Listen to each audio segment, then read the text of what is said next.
পাহাড় ঘেরা দুর্গম এলাকা চট্টগ্রামের জঙ্গল সলিমপুর পরিচিত হয়ে ওঠে সন্ত্রাসীদের অভয়ারণ্য হিসেবে। ১৯ জানুয়ারি র্যাবের একটি দল অভিযানে গিয়ে সন্ত্রাসীদের হামলার মুখে পড়ে। নিহত হন র্যাবের এক সদস্য। পরে এলাকাটির নিয়ন্ত্রণ নিতে আইনশৃঙ্খলা বাহিনীর ৩,০০০ সদস্য নিয়ে অভিযান চালানো হয়, বসানো হয় অস্থায়ী ক্যাম্প। এর মধ্যে ২৪ মে রাতে যৌথ বাহিনীর ক্যাম্পে হামলা চালায় সন্ত্রাসীরা। পরে জঙ্গল সলিমপুর থেকে সন্ত্রাসীদের নির্মূলের ঘোষণা দেয় সরকার।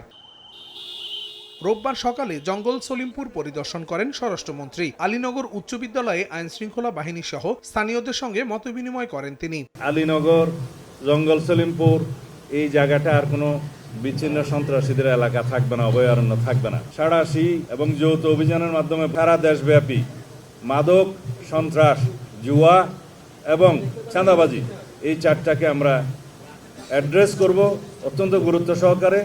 এগুলোকে আমরা নির্মূল করার চেষ্টা করব। জঙ্গল সলিমপুরের বাসিন্দাদের এখনই উচ্ছেদ করা হবে না, আর অপপ্রচারে বিভ্রান্ত না হওয়ার আহ্বান জানান মন্ত্রী। স্থানীয় অধিবাসী যারা বিভিন্নভাবে এখানে কোনো না কোনো কারণে বসতি স্থাপন করতে বাধ্য হয়েছে, অস্থায়ীভাবে বা রিহেবিলিটেটেড হয়েছে বিভিন্ন কারণে, তাদেরকে কিভাবে পুনর্বাসন করা যায় সেটা আমরা একটা পরিকল্পনা করব।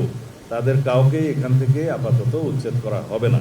জঙ্গল সলিমপুরে কেন্দ্রীয় কারাগার স্থানান্তর করা হবে বলেও জানান স্বরাষ্ট্রমন্ত্রী। এদিকে স্বরাষ্ট্রমন্ত্রীর পরিদর্শন উপলক্ষে এলাকাটিতে নেওয়া হয় কড়া নিরাপত্তা ব্যবস্থা।